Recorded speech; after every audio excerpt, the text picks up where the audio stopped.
Bien, pues empecemos con el tema de destilación. Es un tema que ustedes ya conocen de tiempo atrás, posiblemente en algún tema de alguna materia de química, le llegaron a hablar sobre lo que es destilación, ¿no? Sus cursos de laboratorios, alguna doctora o maestra de química les habló de este tema y les dijo que la destilación se conforma de tres pasos, ¿no? Y les decían algo bien chistoso, que la destilación tiene cabeza, cola y cuerpo, ¿no? Entonces, básicamente en una torre de destilación es exactamente lo mismo, ¿sale? Vamos a tener la parte que es el destilado, los productos de fondo y el proceso en el que se lleva esta separación. Entonces vamos a ver unas definiciones. Tenemos que la destilación es una operación unitaria que permite la separación de componentes de una mezcla cuando hay una diferencia de volatilidad entre ellos y se basa principalmente en un equilibrio líquido-vapor, tema que debieron haber visto en la materia de termodinámica química. ¿Vale? La destilación siempre se va a llevar a cabo en una mezcla líquido-vapor, que algunos libros lo manejan como líquido-gas, pero es completamente diferente. Una mezcla líquido-gas se lleva más a cabo en una columna de absorción o desorción, ¿sí? En este caso es el equilibrio líquido-vapor, ¿sale? El método de separación más común en la industria de los procesos químicos, pues es efectivamente la destilación. Pues el componente más volátil tiende a concentrarse en el vapor y el componente menos volátil se concentra en el líquido. Ojo, el componente más volátil se encuentra en el vapor y el componente más pesado siempre se va a encontrar en el líquido, ¿sale? Y bueno, perdón, según el número de componentes que contenga la mezcla que entran a la columna, se distinguen en dos tipos de destilación. En destilación binaria si tenemos dos componentes y en destilación multicomponente si tenemos tres o más componentes en la torre. ¿Eh? Bueno, hablemos un poquito de las reacciones de equilibrio. Tenemos que para separar los componentes de una mezcla líquida por destilación, por condición necesaria, el vapor producido en la ebullición de la mezcla debe ser diferente a la composición del líquido de partida, ¿vale? Por ello, el conocimiento de las relaciones de equilibrio entre ambas fases es esencial, ¿sale? Para la resolución analítica de los problemas de destilación y los aparatos donde se lleva a cabo esta operación, ha de suministrar un infinito contacto entre el vapor y el líquido para que el límite de ambas fases alcance las condiciones de equilibrio. Si no hay condiciones de equilibrio, no va a haber una separación de componentes, ¿vale? Bueno, ¿qué cosa es la torre de destilación o columna de destilación? Es lo mismo, ¿vale? En la industria, la separación de componentes volátiles se realiza por medio de destilación, ya sea en una columna de platos o en una columna empacada.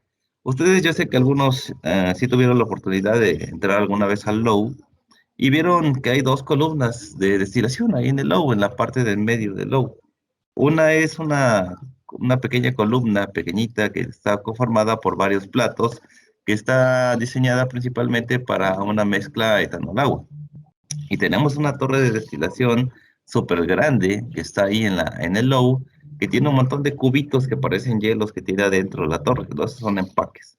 Entonces tenemos una torre empacada y tenemos una torre de platos ahí para hacer prácticas que desafortunadamente en estos tiempos no podemos operar. Bueno, también tenemos que una columna de destilación es una estructura cerrada en la cual se realiza la separación física de un fluido en dos o más fracciones, ¿sale? Esta separación se logra sometiendo el fluido a condiciones de presión y temperatura apropiadas a lo largo de la columna, de modo de lograr que las fracciones que se buscan separar se encuentren en estados completamente diferentes, o sea, líquido y vapor prácticamente. ¿Eh? Entonces vamos a ver algo aquí breve, ¿no? Dice la fracción más pesada es la del líquido y baja por gravedad. Esto es una etapa acá y aquí tenemos otra etapa. O este es un plato y este es otro plato. ¿Qué pasa entre cada uno de esos platos? Bueno, el líquido viene de la parte de arriba, mientras tanto el vapor sube por la parte de abajo. El componente más pesado se encuentra en el líquido y el componente más volátil se encuentra, pues, lo que es en el vapor. ¿Sale? Bueno, de esta manera se logra un buen intercambio entre ambas fases, permitiendo la efectiva transferencia de la parte gaseosa del líquido que baja a la fase que sube, e igualmente la parte líquido que puede arrastrar la fracción gaseosa que sube al líquido como baja y como se aprecia en la figura. O sea, ¿qué quiere decir esto? Que la torre de destilación opera a contracorriente, ¿sí? Estos equipos por lo general lo que es torre de enfriamiento, destilación, absorción, desorción, siempre van a estar trabajando en contracorriente. O sea, el líquido baja y el vapor sube, eso es contracorriente. Bueno, este mecanismo de transferencia se utiliza a maximizar la superficie de contacto entre ambas fases, ¿sí? Y para eso es que están las etapas. ¿Dónde se lleva a cabo el equilibrio? En cada una de las etapas o en cada uno de estos platos. Hay diferentes tipos de platos para los diferentes tipos de torres y para los diferentes tipos de procesos. Desafortunadamente en este curso no nos toca, no nos compete ver el cálculo sobre los platos. Ahorita vamos a ver qué tipos de platos hay. Ahorita nada más nos interesa pues, el número de etapas que necesito y el equilibrio que hay entre en estas fases. Yo creo que más adelante, si les llegaran a autorizar otra materia más, pues bueno, ahí tendríamos que ver diseño. Y en diseño, sí veríamos lo que tiene que ver el plato, los bajantes, etc., cosas más. ¿Sí? Entonces, en las columnas de destilación, esto se realiza mediante dos tipos de estructuras mecánicas básicas.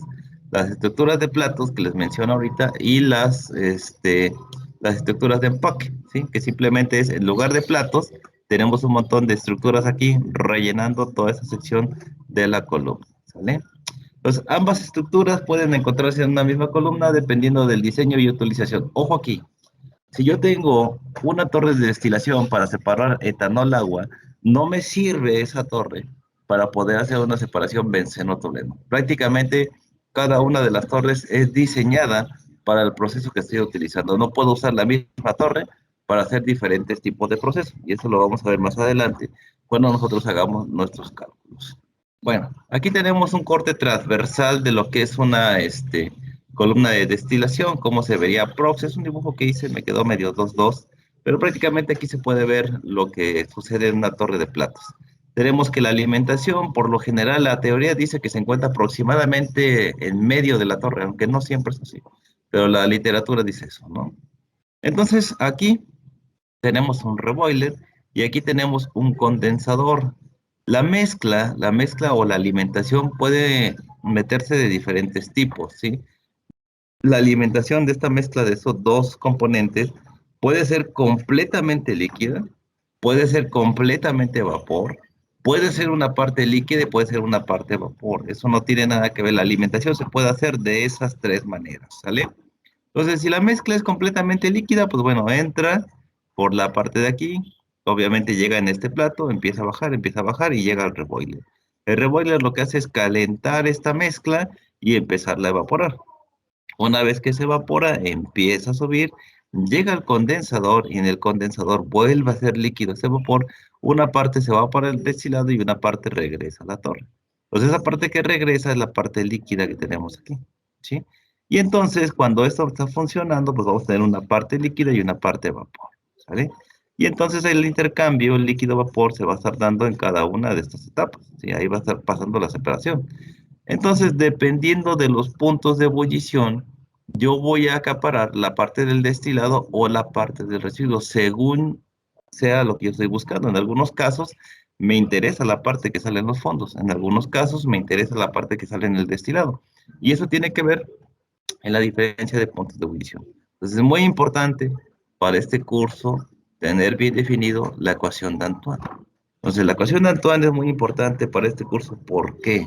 Porque necesito conocer diferentes tipos o puntos de presión en la torre y necesito conocer también las temperaturas de ebullición de cada una de mis sustancias que estoy trabajando.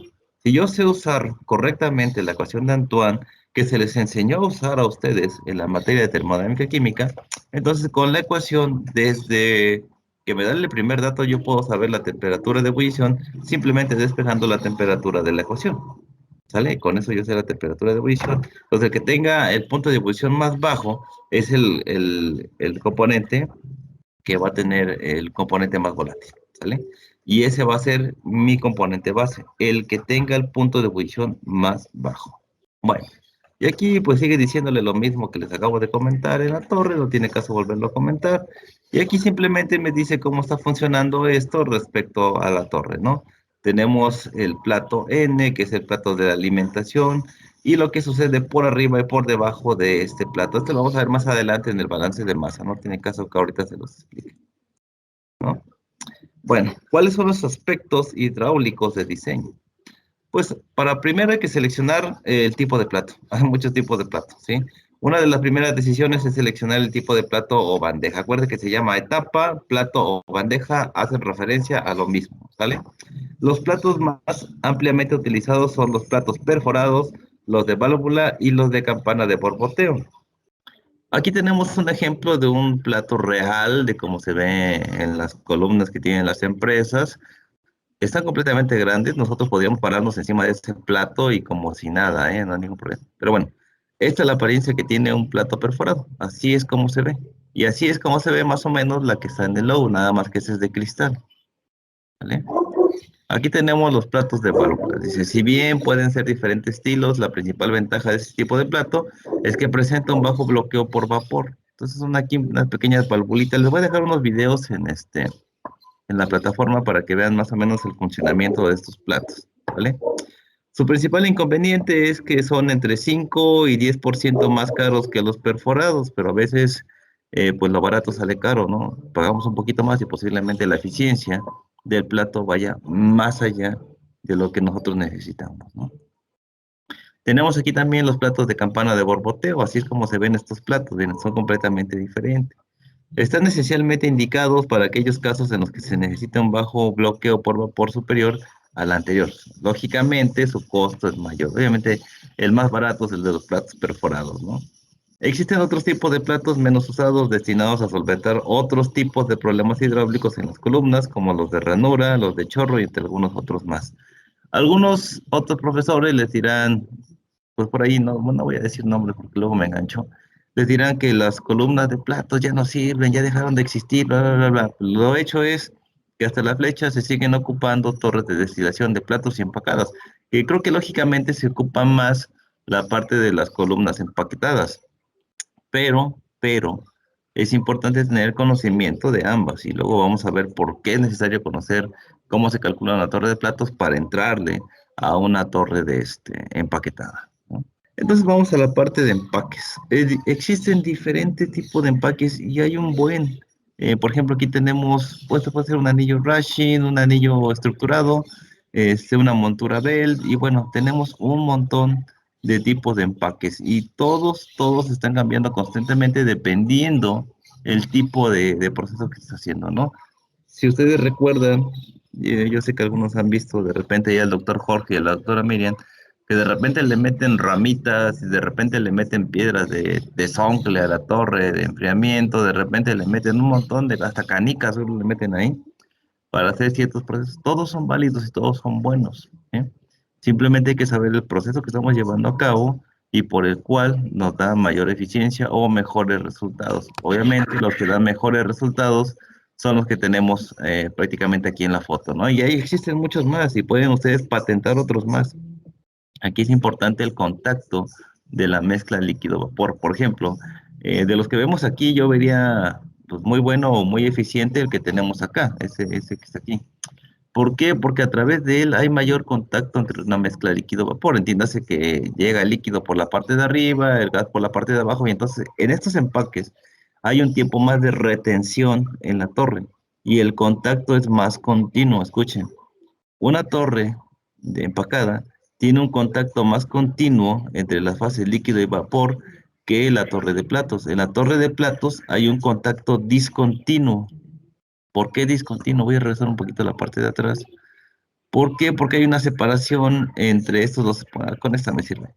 Supongamos que aquí tenemos una parte donde está llevando un equilibrio, aquí tenemos otra, pero tenemos este espacio que está aquí donde no hay nada de contacto o no hay un contacto completamente eficiente, porque sí lo hay, sí hay contacto, no hay un contacto eficiente entre estas dos etapas en esta zona. O sea, sí lo hay, pero es mínimo, donde hay más contactos en esta zona.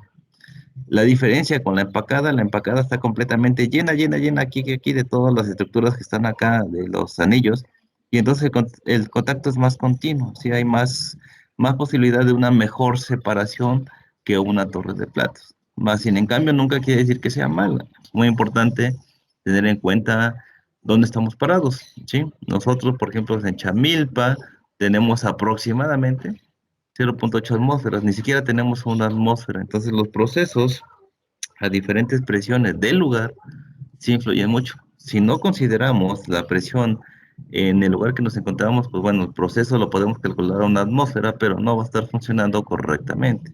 Entonces, para tomar la decisión de que si yo uso una torre empacada, si uso una torre de platos en una mezcla de etanol agua, la verdad es lo mismo. Si yo uso una torre empacada y una torre de platos, pues simplemente va a ser lo mismo. Porque, profesor, usted me dijo que el contacto es continuo en una torre empacada. Oh, profesor, me dijo usted que en la de platos el contacto es discontinuo y entonces se pierde tiempo, energía, bla, bla, bla. Pero existen diferentes tipos de platos, ¿no? Como existen diferentes tipos de empaques. Entonces, básicamente no va por ahí. Básicamente va en algo bien importante y ahí uno luego está chingando cada rato. Y no nada más, y otros maestros también, donde les dicen que lo importante ahí no es cuánto recupas, sino cuánto tienes. ¿Sí me explico? Entonces, de acuerdo a lo que yo tenga, pues ya usaría yo una torre de platos o usaría una torre de empacada, ¿sí? Aquí tenemos una representación de una torre empacada. Más o menos funciona así. Si te das cuenta ahí, no estamos viendo ni ningún anillo Rashi ni una montura Bell.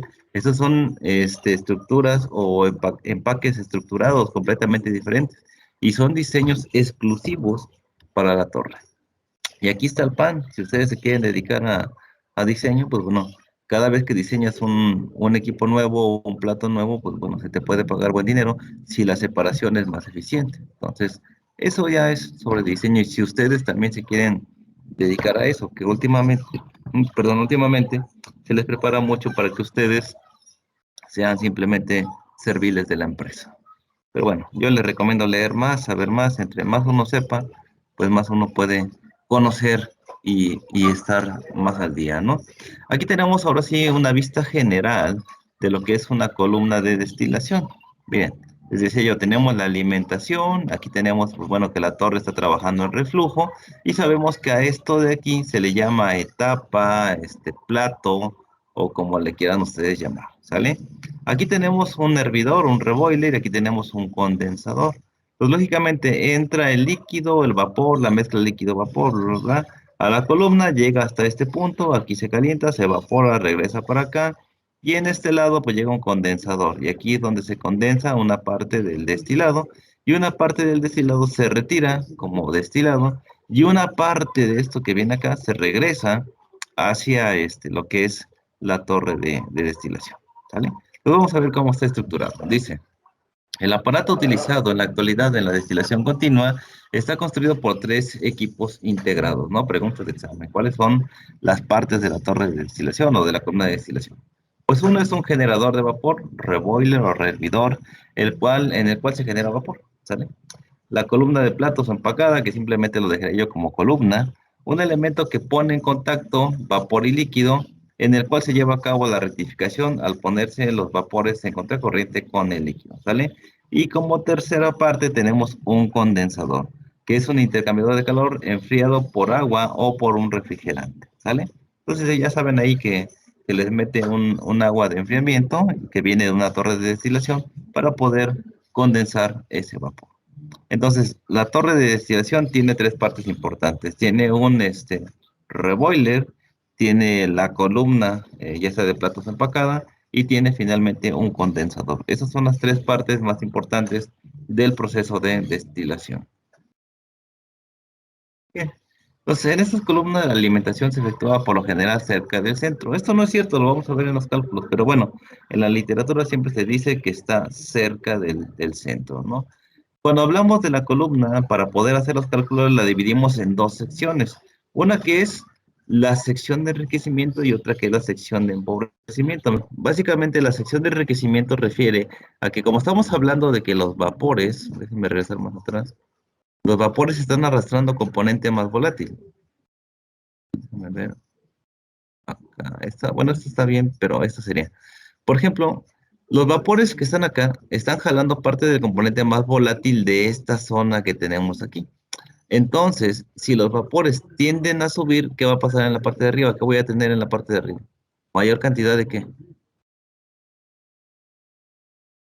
Vapor. Bueno, sí, lógicamente vapor, pero ¿qué sería el vapor en esta parte? ¿La parte más volátil o la parte menos volátil? Más volátil. La más Entonces, volátil. como exactamente, como tengo la parte más volátil en la parte de arriba y le quité todo lo que tiene que ver con el componente más volátil del líquido, quiere decir que este vapor se está enriqueciendo de componente más volátil. ¿Sale? ¿Hasta ahí todo bien?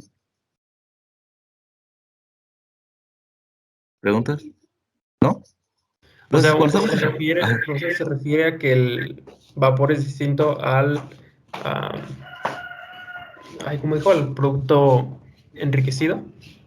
Mira, el vapor es hablamos de etanol agua, ¿no? Entonces, el vapor va a seguir siendo vapor de la mezcla etanol agua. O sea, vamos a tener trazas de agua, pero como está enriquecido, ¿cuál es el componente más volátil? ¿El agua o el etanol? El punto de ebullición del etanol es 78,3 y el del agua es 100. ¿Cuál es el componente más volátil?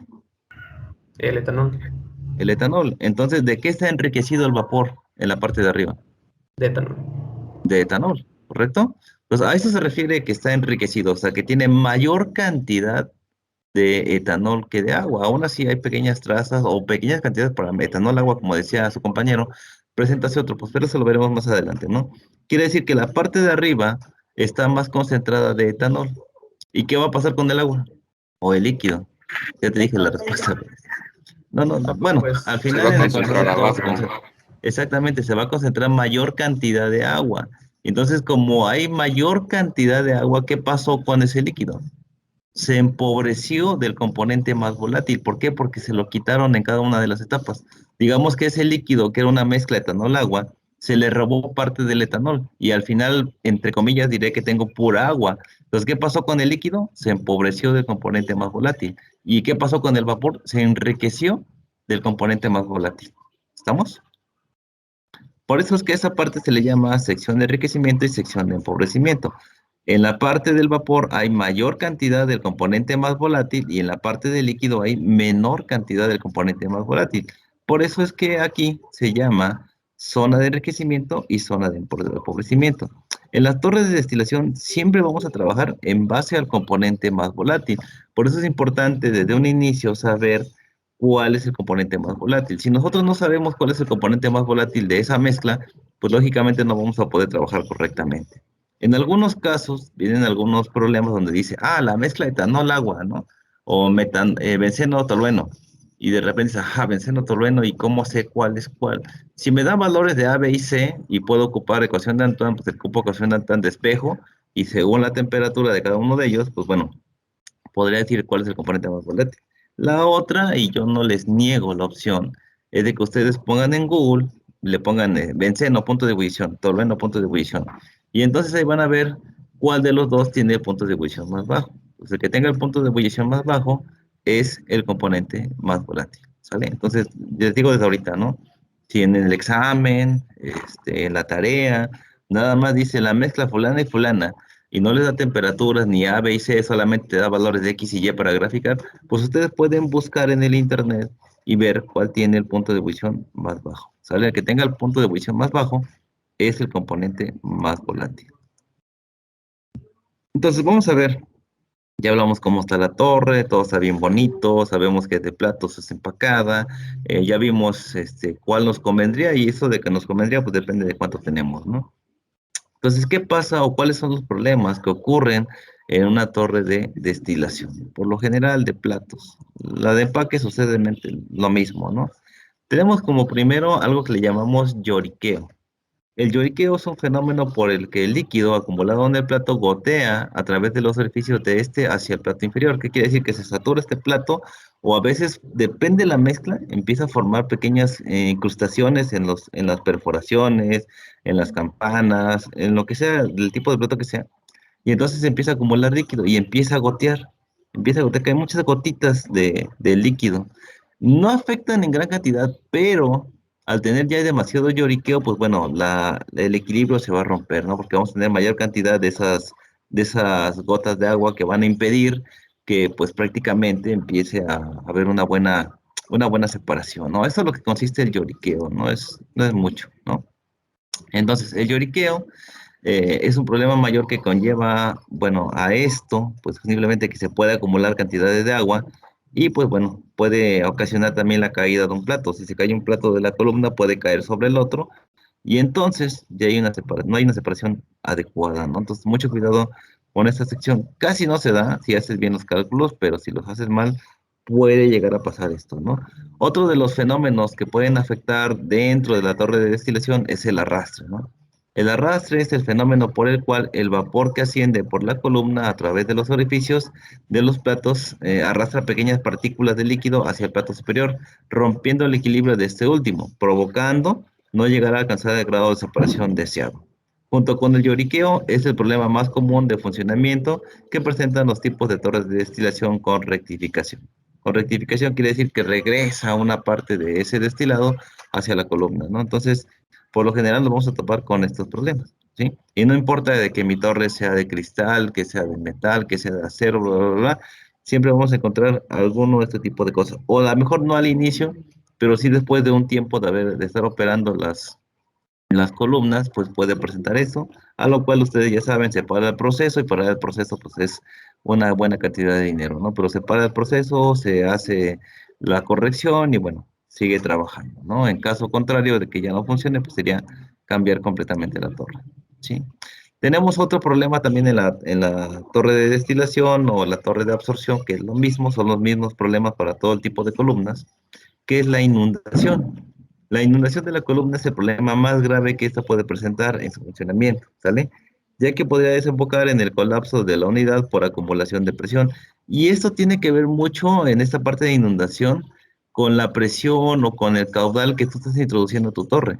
Si tú a tu torre le pones un caudal mayor al que calculaste, pues lo que va a pasar es que va a entrar, así, disculpen la palabra, va a entrar en friega ese líquido y como entra de golpe, lo que va a hacer es empezar a llenar a la madre, si empieza a subir, y lo que hace es que ese movimiento, esa presión que lleva, sube hasta arriba y dispara el plato, tumba los platos y hace un relajo. ¿Qué pasaría con la torre empacada también? Entra presión muy fuerte y todos las fichitas, los bolitas, las cosas que tengas de torre van a empezar a aparecer disparadas por todos lados y no va a haber nada de proceso. A eso se refiere con la inundación y depende mucho del caudal de alimentación.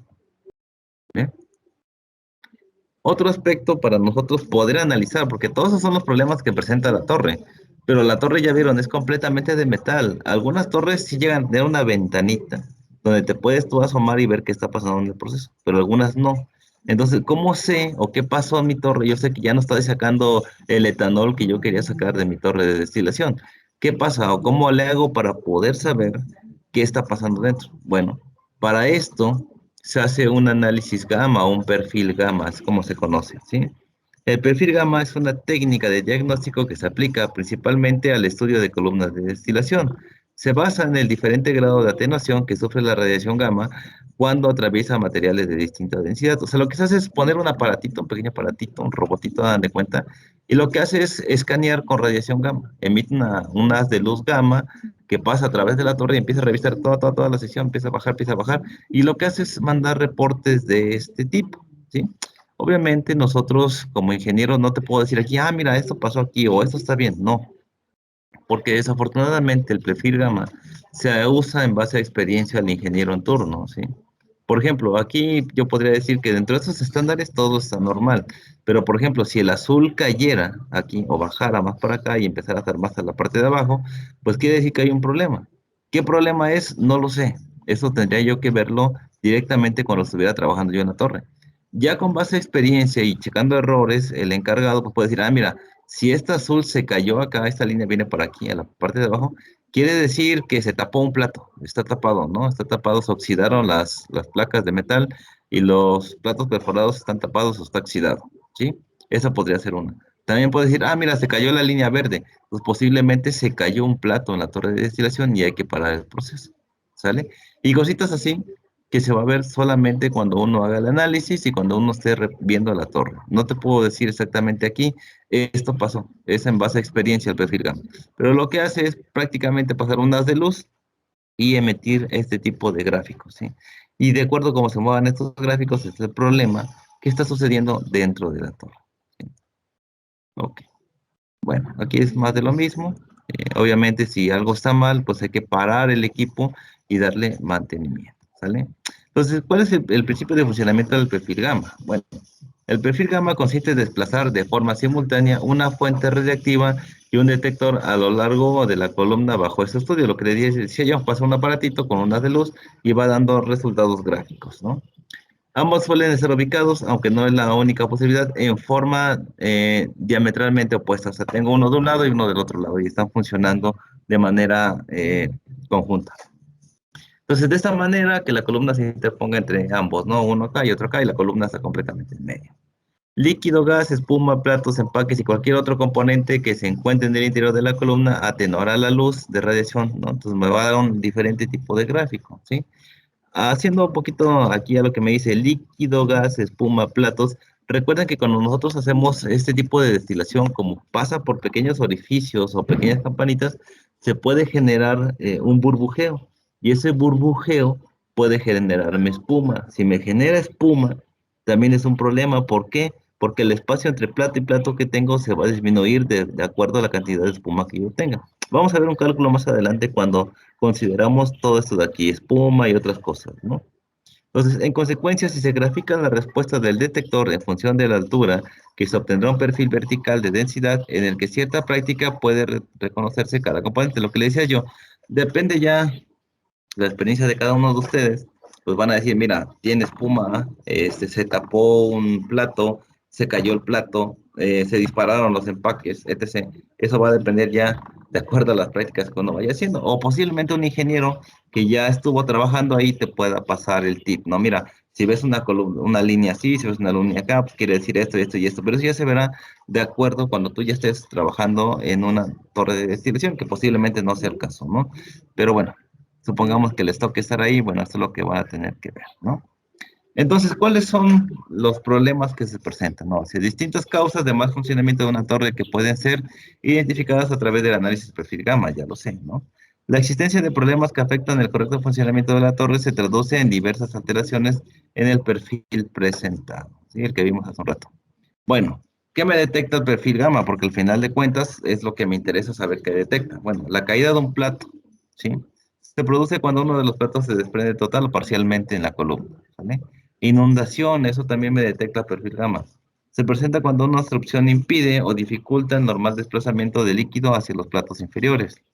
El arrastre ocurre cuando la diferencia de presión entre el plato y el inmediato, o sea, el plato que sigue a la parte de arriba, es muy elevada, de modo que el líquido se encuentra arrastrado hacia arriba, mezclándose nuevamente con gases y líquidos. O sea, ya la parte que yo había quitado del componente más volátil, resulta que como se regresó el líquido, pues lo volvió a tomar. Y entonces ya el destilado que voy a sacar, pues tiene muy pequeñas cantidades de componente más volátil.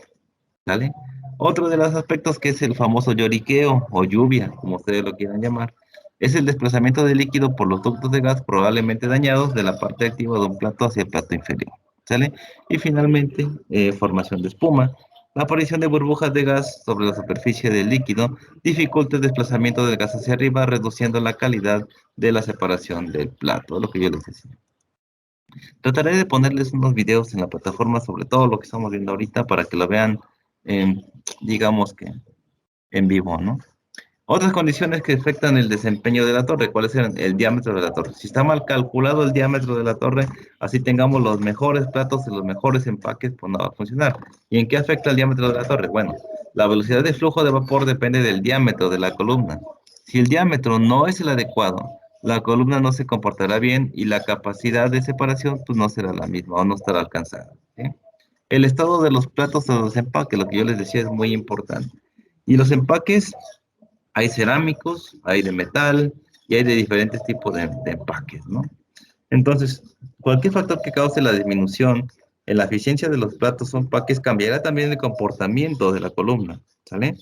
Las deficiencias de los platos son afectadas por dobleces, uso, la corrosión, la tasa a la cual ocurre esto, de las propiedades de los líquidos que están siendo procesados. Es muy importante, te digo, conocer los materiales y conocer qué estamos metiendo en esos materiales para pues, evitarnos sobre todo la corrosión, que es la que taparía esos platos, ¿no? Y bueno, otro punto más que casi no se menciona en el momento de hacer el análisis de esos equipos y es el más importante que por lo general ustedes agarran un libro de reactores y nunca les va a decir esto, ¿no? Es muy raro que los dice. Dice, condiciones climáticas. ¿Por qué son importantes las condiciones climáticas? No es lo mismo poner una torre de destilación en Cuernavaca, Morelos, que poner una torre de destilación en las playas de Acapulco. ¿Sí? Pues es muy diferente. Hay que tener muy en cuenta estas condiciones, ¿no? Si muchas columnas están abiertas a la atmósfera, aunque muchas están aisladas, los cambios en las condiciones climáticas pueden afectar esta operación, ¿no? Por ejemplo, en Cuernavaca, pues es un clima templado, puede decir que solamente llueve en las condiciones o en los meses que corresponde a lluvias, por lo demás está soleado, los climas son un poco frescos, no son tan cálidos. Entonces les decía yo, respecto a los materiales, si yo pusiera una torre en Cuernavaca, Morelos, pues no hay ningún problema, no tengo tantos problemas de cloruros. Recuerda que los cloruros son los que principalmente se joden las estructuras metálicas. Entonces, si yo me voy a la playa, tengo una cantidad muy alta de cloruros y lo que va a pasar es que esa torre pues, se va a corroer en friega. Y pues, la razón por la cual que muchas empresas no están cerca de las playas, ¿vale? Sobre todo por la cantidad de cloruros que hay por ahí. Bueno, ¿cuáles son las consideraciones de diseño? Yo sé que ahorita me estoy viendo muy hasta allá, que por lo general en nuestro curso no vamos a ver nada de diseño, solamente una mínima parte de diseño, pero es lo que comprende este curso desafortunado, ¿no?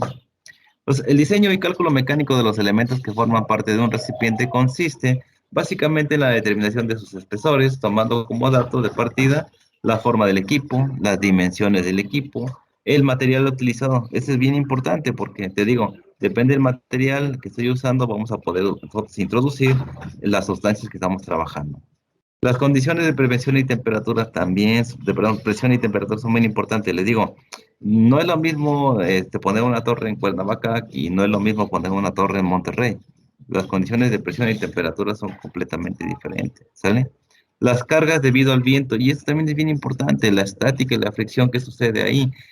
Muchos equipos de ingeniería química forman arcos eléctricos por lo mismo, ¿no? A veces decíamos en clase, preguntaban a unos alumnos hace tiempo, ¿no? ¿Por qué yo tengo que ver electroquímica, profe? Si la neta, nosotros nos dedicamos al proceso. Ah, bueno, si estudiaste bien electroquímica y checaste temas importantes como corrosión, te diste cuenta que en algunos aspectos de tu curso te decían que ciertos materiales son conductores. Entonces, como son conductores, algunos, si yo pongo, no sé, aluminio y cobre o algún otro equipo de diferente material, lo que va a suceder ahí es que van a provocar cargas, ¿no? Entonces, aunque no esté conectado, el simple hecho de que los dos materiales tienen diferentes cargas, pues se van a atraer y algunas veces forman arcos eléctricos. Y estos arcos eléctricos son los que derivan a explosiones a veces dentro de las empresas, ¿sí?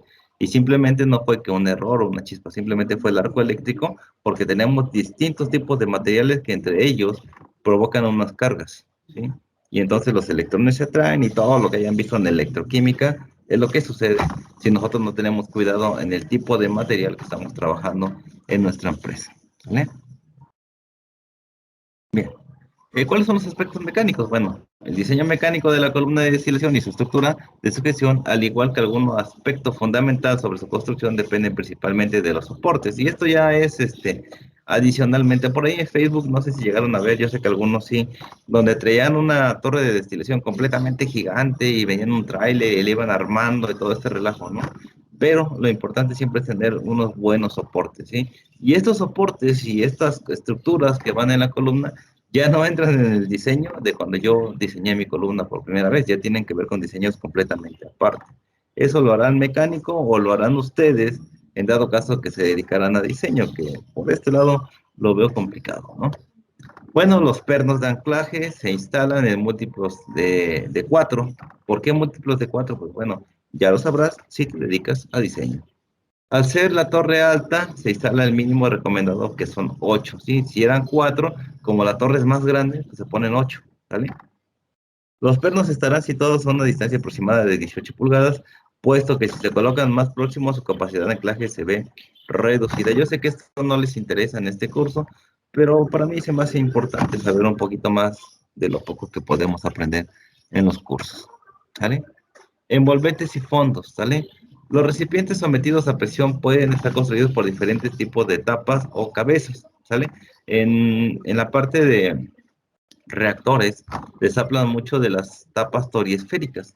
Y tienen una razón de tener esa forma, que ya les han de haber explicado el doctor Roberto, el doctor Orlando o el doctor Víctor, en su caso, no sé quiénes haya dado reactores, pero les debieron haber hablado el por qué tienen esa forma, por qué son así, y tiene que ver mucho por las condiciones de diseño y sobre todo de presión, ¿vale? Entonces, todos los fondos con valores ASME, ¿y qué cosa es la ASME? Es la American Society of Mechanical Engineers, ¿no? Entonces, se construyen a partir de chapa, dicen ellos, un material, ¿sí? A la que mediante estampación se le da forma deseada, salvo en caso de los fondos cónicos y planos, ¿no? O sea, todo esto son la ASME, la Sociedad de pues, Ingenieros Mecánicos, ¿no? Les digo, uno como ingeniero lo único que hace es el diseño y el que construye el equipo realmente es el mecánico. Entonces, todos necesitamos de todos, no somos únicos ni exclusivos, no necesitamos de los mecánicos para que pues hagan posible el diseño que estamos haciendo, ¿no? Entonces, para la columna de destilación se utilizan fondos del tipo toriesférico. En este caso es un tipo muy especial, es, esférico tipo Koppler, ¿sí? Los reactores pues tendrán otro tipo. Para las torres son toriesféricas tipo Koppler, ¿sí? Ya que son de mayor aceptación en la industria debido a su bajo costo y a que soportan grandes cantidades de presiones, sobre todo manométricas. Ojo, presiones manométricas. Su característica principal es la relación que establecen los parámetros geométricos del diámetro principal y del radio abombado o codillo. Esto ya es cosa de diseño. Les digo, esto no va a venir en el examen, pero simplemente es para que lo tengas en cuenta, que al momento de diseñar todo esto de aquí es importante, ¿sale? Bueno, se construye mediante una figura de revolución cuyo perfil interno se obtiene mediante dos radios de curvatura con centros diversos. Digo, esto es diseño. Esto sería muy chingón que se los enseñaran a ustedes en sus clases, pero desafortunadamente los temarios son muy pobres y los tiempos son muy cortos. Entonces, para la construcción, los recipientes a presión se calculan con unos espesores de pared capaces de soportar sin deformar los esfuerzos a los que se verán sometidos. Y eso es bien importante, el espesor. Yo puedo diseñar una torre de 15 metros, pero ¿cuál va a ser el espesor? Ya sé que es de una aleación tipo tal, número tal, bla, bla, bla. Y el espesor, si calculo yo mal el espesor, no va a soportar la presión. Y lo que va a hacer es reventarse esa torre, ese reactor. ¿Sale? Es decir, que los esfuerzos a los que se trabaja el material sean inferiores a la máxima tensión admisible. Aquí nada más un comentario. Si les enseñaron a calcular el espesor en un reactor, básicamente el cálculo va a ser lo mismo para una torre de, bueno, cualquier tipo de columna. Absorción, destilación, enfriamiento, lo que sea, va a ser lo mismo, ¿vale? Entonces, es bien importante conocer los espesores que vamos a estar trabajando. Pues esta tensión máxima admisible depende de las características del material y del coeficiente de seguridad que se adopte, variando la temperatura de trabajo. Aquí sí estaría chido y hubiera estado chingón si en nuestro curso como ingenieros químicos nos hubieran puesto una materia que fuera solamente de materiales para construcción. Y si fuera de materiales de construcción, todo esto que les estoy diciendo les valdría un pepino ahorita, no importaría tanto. Pero sí es muy importante. A ver si más adelante les pongo una captura de algún libro donde se hable específicamente de materiales de construcción. Es bien importante porque de repente uno termina la carrera, te dice ser ingeniero y te dicen, a ver, ¿de qué tipo de material construye un reactor? ¿De qué tipo de material construye un mezclador? ¿De qué tipo de material construye una torre? Y de repente nos quedamos de, ¿what? No sé, la verdad. ¿No quieres ingeniero? No, no sé. Si no sabes de nada de esto, entonces, chavo, gracias, no eres un ingeniero. Bien. Y si una vez que se han estudiado los diferentes esfuerzos, que se producen en un recipiente por diferentes causas: presión interna, presión externa, presión de prueba hidráulica, efectos del viento y sismo. Todos estos que les estoy mencionando ahorita tienen que ver con la parte de diseño y tenemos que considerarlo. ¿Por qué insisto y por qué estoy jode y jode con el diseño? Bueno, es importante conocer las partes de diseño. ¿Por qué?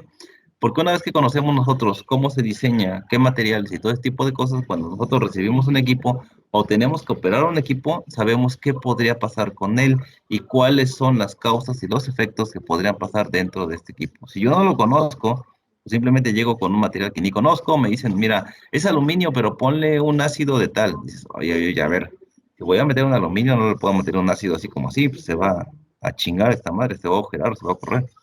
Entonces, si no sé nada de eso y van a decirme, bueno, no vemos diseño, pues, pero bueno, si tú no estudias, cuando te toque trabajar con los equipos, pues bueno, vas a ser un poquito ignorante en esta parte. Entonces, yo te recomiendo que busques todo lo que tiene que ver con materiales de construcción de equipos. Al menos léelo. No te digo que seas un experto en materiales y de construcción, pero sí leerlo para cuando tengamos equipos que te menciono, pues no nos arriesguemos nosotros mismos, ¿no? Principalmente. Y no pongamos en riesgo a la gente que tenemos ahí por usar sustancias que no van acorde con, ¿sale?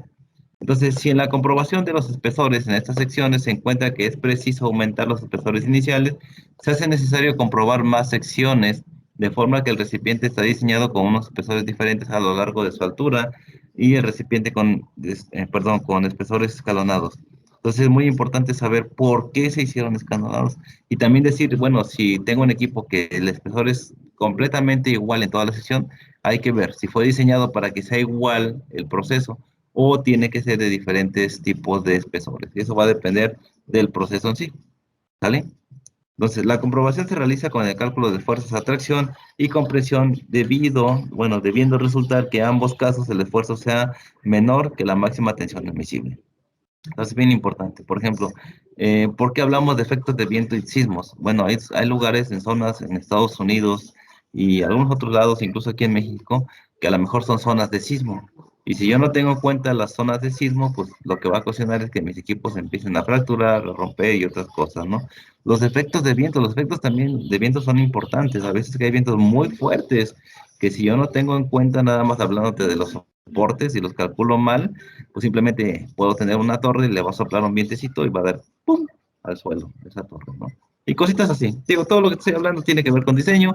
Vas a decirme tú, ¿y eso qué con mi curso? Bueno, tiene mucho que ver porque al final estás hablando de equipos, ¿no? No te quedes en la ignorancia de solamente calcular cuadritos y cubitos en una gráfica, sino que sepas bien qué es lo que vas a hacer, ¿sale? Entonces tenemos disoluciones ideales, ya hablando de lo que va a estar dentro de la torre. Para que se cumpla al 100%, la ley de Rolle es necesaria que el líquido sea una disolución ideal. Ley del Rolle se estudió a detalle en termodinámica química. Y si no me creen, lean sus temarios en termodinámica química. Si no la vieron, es tiempo de ir a rascarle ahí a los apuntes o a los libros y saber qué es la ley de Rolle y para qué sirve. ¿Vale? Que el vapor sea una mezcla de gases ideales y que la fugacidad del líquido no varíe significativamente con la presión. Entonces tenemos dos reglas aquí. Tengo ley de Rolle, importante, desde hoy hay que leerlo y hay que investigarlo porque en eso se basa la torre de destilación. La otra sería ley de Henry, pero ley de Henry prácticamente es para absorción en la parte de procesos de separación 2. Y por último, ley de Dalton a fuerzas. Para destilación, ley de Rolle y ley de Dalton. Entonces busquen sus apuntes, si lo vieron, denle una checadita. Si hablamos de una disolución ideal, bueno, es una mezcla homogénea de dos o más sustancias puras denominadas componentes de la solución, las cuales pueden ser gaseosas, líquidas o sólidas. En nuestro caso, es una mezcla líquido-vapor. ¿Preguntas, chicos? ¿Preguntas? ¿No hay preguntas? No, pero sí. Entonces vamos a otra parte bien importante.